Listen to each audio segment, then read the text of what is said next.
Hello everybody and welcome to my latest video, The World Before the Age of Exploration. In this series of videos we're going to be looking at a unit of history known as the Age of Exploration. We'll be looking roughly at a 100-year period between kind of 1450 and 1550. However, in this video and the next one we're going to be looking at what the world looked like prior to this period.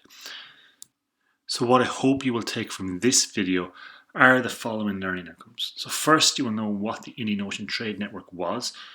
Second, you will know two of the major powers in the Indian Ocean Trade Network. And finally, you will know 4 or 5 items that were traded in this network. All of the history in the course that we've studied up until now has been mainly on Ireland and on Europe. But in the grand scheme of things, Europe is not as advanced as some of the other nations at this time, either culturally or economically or technologically. Europe is not where the wealth and the power is in the world in the 15th century. It would actually have been considered quite backward. So where was the majority of the wealth and the power? It was here in the Indian Ocean, more specifically in the countries that traded in the Indian Ocean network. So what was the Indian Ocean network? It was a trade network that connected East Africa, the Middle East, India, Southeast Asia, and China. This network began around 800 CE and it thrived for around 700 years. So how did it work?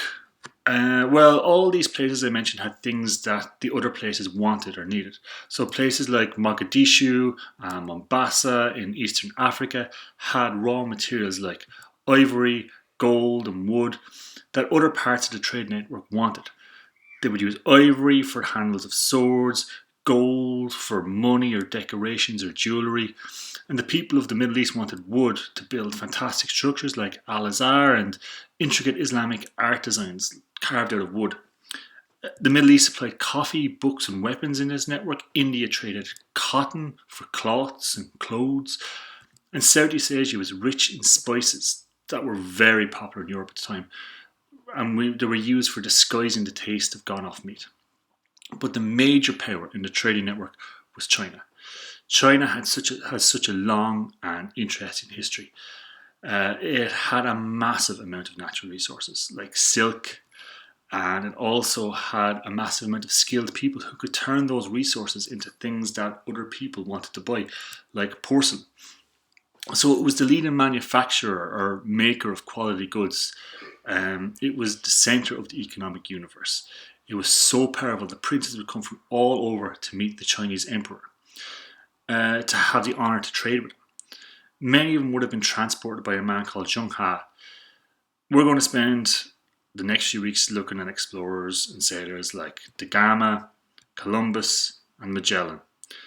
But before any of these guys set sail, there was a famous Chinese sailor called Zheng He, and he commanded a fleet of ships bigger than any of the European fleets we're going to meet.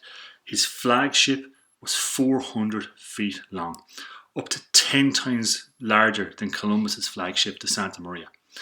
He sailed on 7 voyages all over the Indian Ocean between 1405 and 1433, with a fleet sometimes numbering up to 300 ships. We will meet Ferdinand Magellan later, and he will sail the whole way around the world in only 5 ships. China was the major naval and trading power in the Indian Ocean Trading Network, but they weren't the only power. The western half of the Indian Ocean Trade Network was run by Middle Eastern Muslim merchants, not necessarily by the countries they were living in, but by these entrepreneurial rich businessmen. So from the 8th century to the 16th century is known as the Middle Eastern Golden Age. A lot of advances we will talk about in European navigation and shipbuilding came to Europe through the Middle East. So this was a time of phenomenal innovation where great advancements were made in maths, astronomy, chemistry, philosophy and loads of other fields. The breakthroughs of Copernicus and Galileo that you learned about in the Renaissance, they owed their discovery to the scholars of the Middle East. It was the wealth generated by this trade network that allowed scholars and artists to devote their time to advancing human knowledge. There are so many places of interest in this network, but we can't cover them all, as it's not where our focus is for this unit of history, unfortunately.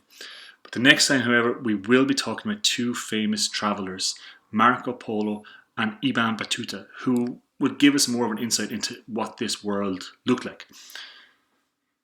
So from this video, to recap, what you should know now is you should know what the Indian Ocean Trade Network was. You should know two of the major powers within this network. So whether that be Mogadishu, Mombasa, India, the Middle Eastern merchants, or China. Just to know at least two of these major powers. And finally, you should know 4 or 5 of the items that were traded in this network.